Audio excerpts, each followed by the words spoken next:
Dan kali ini saya akan mewawancarai seorang seniman yang sudah sangat melegenda dan sangat terkenal. Ada Pak Madiade yang terkenal dengan patung Garudanya. Dan kita akan berbicara atau berdiskusi tentang bagaimana nasib seniman, gitu katakanlah, bagaimana perputaran bisnis di dunia seni patung dan seni wood carving ya, misalnya dalam kaitannya ketika kita bicara dampak dari COVID-19. Karena kita ketahui bersama bahwa seni patung di Bali itu sangat terkait dengan pariwisata. Sementara akibat COVID, pariwisata Bali ini sangat-sangat terpukul. Kita langsung sapa Pak Madiade. Om Swastiastu, Pak Madiade. Swastiastu, Pak Nyoman. Bagaimana kabarnya Pak Madiade?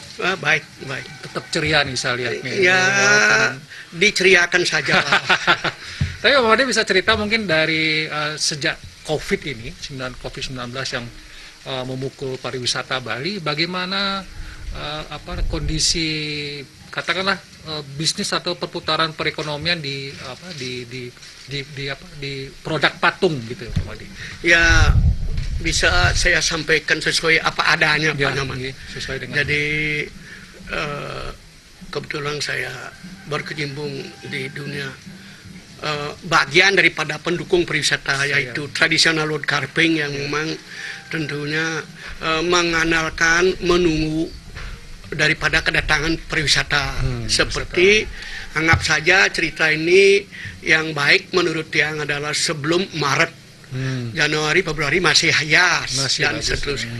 Tapi Maret, pertengahan Maret sampai ke April dan Mei ini sudah sangat tidak mendapatkan bagian daripada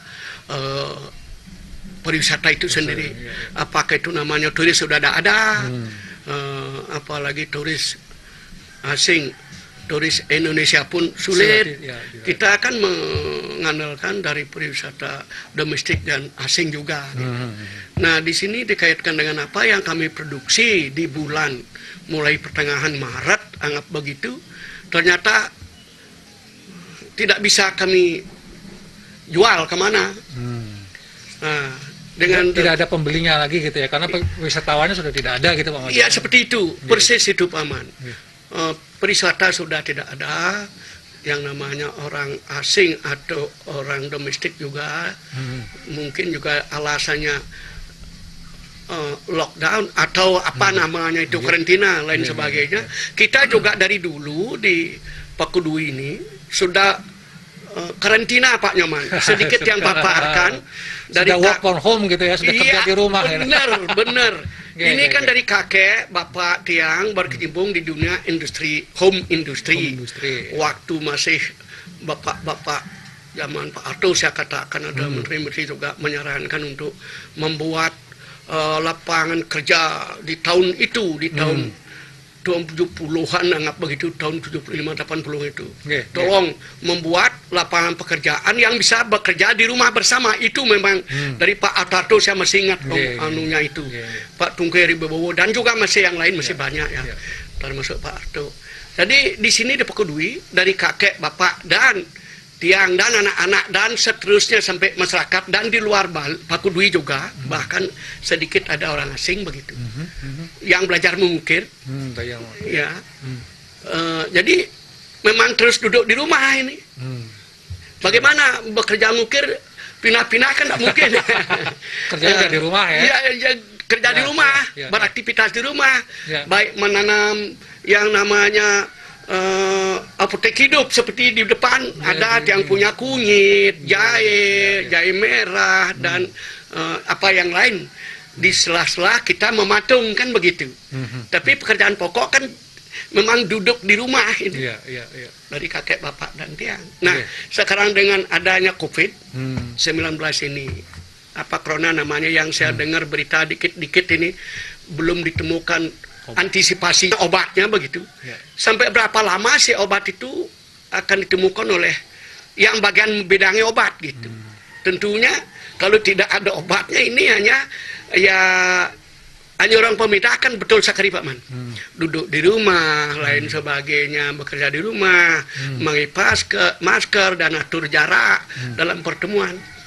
Jangankan atur jarak, sekarang jaraknya kan 1 kilo jaraknya, tidak hanya 1 meter. Ya kan kekurangan kita. Iya. Tidak ada siapapun datang. Nah, tentunya kami berharap sekali dengan pemerintah yang membidangi daripada sembako gitu. Sudah ada bantuan sembako kepada masyarakat 1, 2, 3 dari 600 penduduk yang perlu di Pakudui area ini. Oke, di Pakudui ini banyak penduduk yang bekerja sebagai seniman patung atau ya pengrajin patung. Hampir 95%. Karena COVID kemudian tidak punya pendapatan, Ya, punya penghasilan. Jadi betul. membutuhkan bantuan gitu ya. Membutuhkan bantuan pemerintah, kalau perlu dicek ulang di Pakudui ini berapa yang sudah dapat atau yang belum dapat. Tentunya kan tidak melihat kaya miskin di sini Pak Man. Yang lihat perut lapar itu sama siapapun gitu. Cuma semua sekarang sedang hidup susah gitu ya. sedang hidup susah. Kalau yang punya dikit mungkin secara pribadi tidak dibagikan, kecuali pemerintah kita harapkan untuk menolong seniman pengrajin yang khususnya pematung, pelukis, apa saja yang bekerja di rumah itu. Dan memang saya ngikuti perintah Ibu Bapak Gubernur itu harus di rumah saja, termasuk apa saja kan begitu harus di rumah. Nah ini jadinya kita ini kalau di rumah pekerjaan tidak laku dijual. Kan begitu kira-kira. Bantuan belum bisa merata, mungkin data-datanya belum kompak atau apa yang namanya catatan base itu. Sehingga 1-2 yang dapat. Kemarin malam, 2 hari yang lalu malam di sini sedikit ada pergunjingan di masyarakat, malam-malam rapat, ada yang dapat, ada yang tidak begitu. Nah sekarang kita ngomong kemarin ngebol Bali Pos seperti Pak Nyoman, sekarang beliau datang untuk melihat langsung apa yang terjadi di kampung kita. Nah, artinya bahwa memang karena dampak COVID ini sangat luar biasa, tidak pergerakan ekonomi ya sudah macet lah katakan begitu. Seperti itu. Itu yang membutuhkan, yang pertama dibutuhkan adalah bagaimana masyarakat yang bekerja sebagai seniman pengrajin ini dibantu dulu kan gitu. Seperti itu. Sebenarnya sejauh mana sih penurunannya Pak Made? Misalnya sampai berapa persen gitu misalnya? Apa sampai 90% nggak jatuhnya? Gitu? Seperti itu. Saya katakan 90-80%. Karena tidak ada tamu lagi yang datang gitu. Tidak ada tamu. Walaupun ada tamu 1, 2, 3 tidak banyak dia. Ada yang memang kadung nyangkut di Bali tidak bisa pulang, dia datang. Oh, tapi sangat sedikit. Ya? Sangat sedikit. Dari 100 setiap hari mungkin itu adanya 52 atau dari 2. 100 cuma 52 orang. Sangat sedikit ya. Sangat sedikit, dan dia pun tidak berbelanja. Nah ini bagaimana bantuan pemerintah kita harapkan sembako untuk semua masyarakat yang memang membutuhkan di sini. Siapa yang sudah dapat, siapa yang belum, untuk didata kembali. Dan kalau memang itu pemerintah tidak membantunya sembako, barangkali pemerintah punya nggak tempat-tempat penempatan patung begitu untuk bisa membantu pemasaran patung. Pemasaran patung baik di kantor dimanapun, sehingga dibantu sembako dibantu dibeli karyanya juga. Itu kan bisa hidup Pak Man. Bukan hanya untuk tamu asing saja, domestik bahkan Bali pun kita harapkan di sini menghidupkan, sebab yang terus terang dari kakek dan bapak ini kan memang bergerak di bidang bagian daripada pendukung pariwisata Bali yang namanya traditional wood carving ini. Kalau ini tidak bisa jalan, mungkin tradisi juga tidak terlalu berkembang di bidang ini kan begitu ya. Makanya harapan sangat membutuhkan harapan pemerintah. Harus ada stimulus buat seniman juga, buat pengrajin patung, terutama di Pakudui gitu Pak Made. Betul, di satu dusun, satu desa Pakudui, bahkan satu kecamatan ini adalah pengikut yang cukup lumayan. Pak Made dulu sebelum COVID ada bekerja di tempat Pak Made, kemudian karena COVID ini harus tidak bekerja lagi, ada berapa orang? Nah, dari normal berapa orang? Anggap diperkirakan di Februari Maret itu masih ada 25-30 orang seniman yang kita kumpul di sini. Ya, bergabung di sini. Ya, ada sejak di lock begitu orang asing tidak datang, bahkan seniman asing pun ada 2 orang yang pulang, masih 1 ada di sini. Mau datang sini nggak bisa.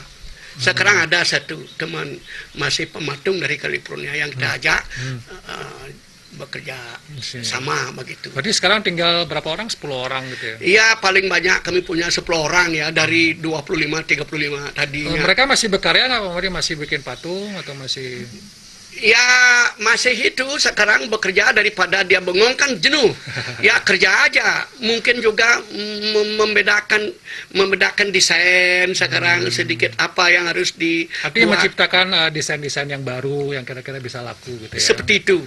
Ya kalau ini kalau saja seperti yang sampaikan tadi bisa pemerintah ada penempatan patung yang mungkin di Jaya Sabo atau di kantor gubernur atau di mana yang lain di gedung-gedung yang diurus oleh pemerintah akan memiliki anggap saja penghasilan yang per bulan ya. Kalau ada dana, apakah itu diberi minjam dulu nanti setelah baru hidup kembali kita baru bisa ini kan begitu ya.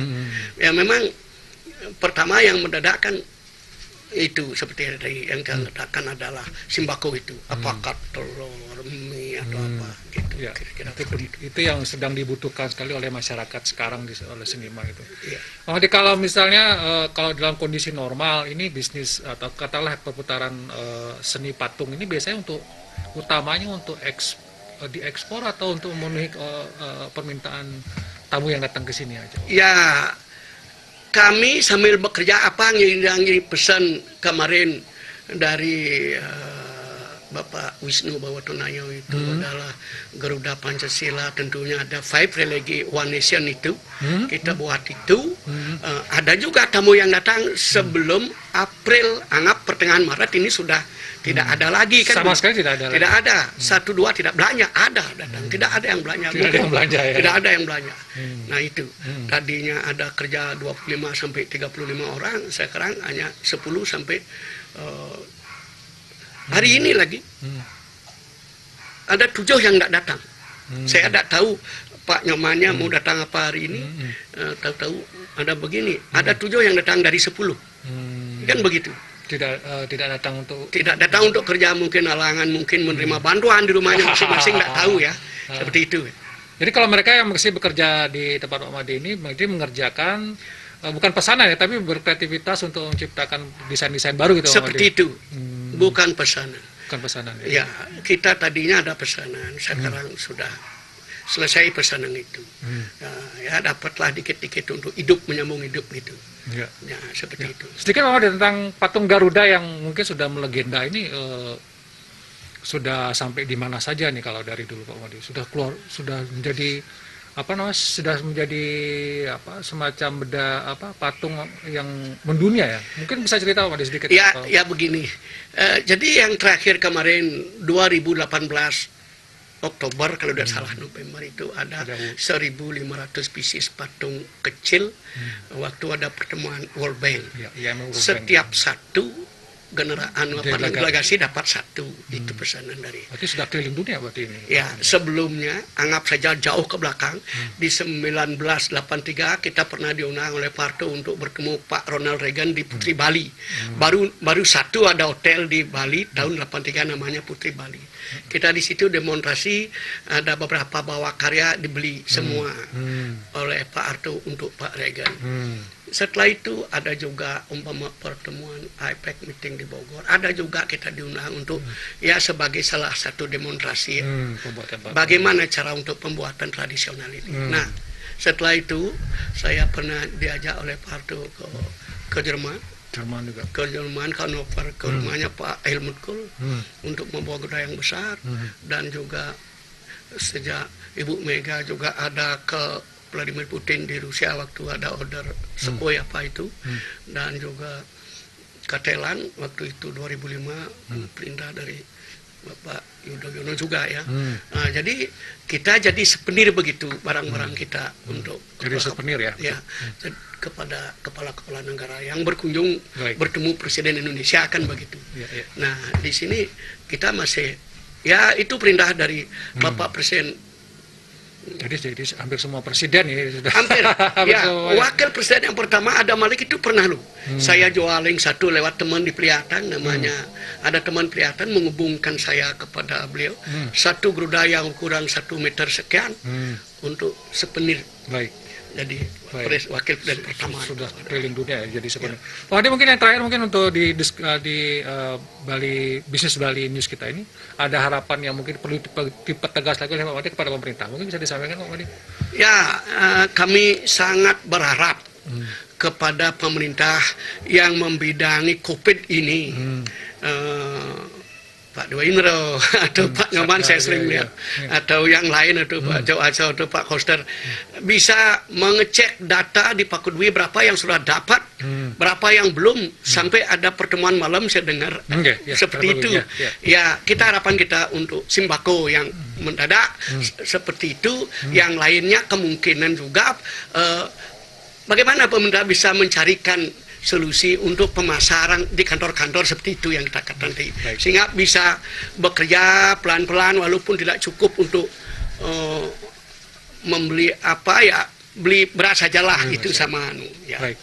Terima kasih Pak Made atas waktunya, dan mudah-mudahan COVID ini segera berlalu, karena saya kira seni patung ini tidak hanya soal bisnis saja, tapi ini juga soal tradisi budaya. Pak Made misalnya adalah yang menjaga tradisi seni patung ini, yang penjaga yang sangat kuat ya. Jadi pariwisata dan penjagaan tradisi ini juga sangat penting. Terima kasih Pak Made, dan demikian tadi wawancara saya dengan Pak Made Ada, seniman pematung yang sudah melegenda dan luar biasa pengabdian beliau, dan mudah-mudahan apa yang sudah disampaikan tadi juga didengar, karena ada banyak seniman juga yang mengalami nasib yang perlu diperhatikan, terutama mungkin paling simpel pertama membagi sembako lah mungkin buat para seniman ini untuk bisa memutar lagi perekonomian, tetap bertahan di situasi COVID ini. Demikian Bisnis Bali News, sampai jumpa di Bisnis Bali News berikutnya.